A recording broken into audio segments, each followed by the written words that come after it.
হ্যাঁ চলে এসো, রান্না হয়ে গেছে, খাবে চলে। মা কি কি রান্না করেছো? আজকে দাঁড়া দেখাচ্ছি কি কি। আজকে ভালো মেনু আছে। মেনু তোর বাবার ভালো মেনু। হ্যাঁ, গরম, প্রচন্ড গরম। এতক্ষণ পর কারেন্ট এলো। কারেন্ট ছিল না, তার জন্য বাইরে খাবার দাবারের ব্যবস্থা করেছি। ঠিক আছে, এমনি দিয়ে দিচ্ছি। যে লোটে মাছটা আছে, ওটা ও খায়, ওর বাবা খায় না।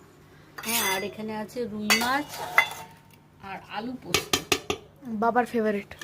ওর বাবার ফেভারিট, ছেলেরও ফেভারিট। আলু পোস্ত গরম গরম ধোঁয়া উঠছে, এক্ষুনি নামালাম রান্না কিন্তু করে। তুমি খাও না অতটা। আমি অত পছন্দ করি না।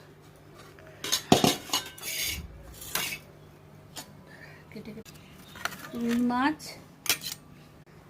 মাছের ঝোলটাও গরম একদম। আজকে সিম্পল মেনু। আলু পোস্তটা ওদের খুব প্রিয় হয়েছে।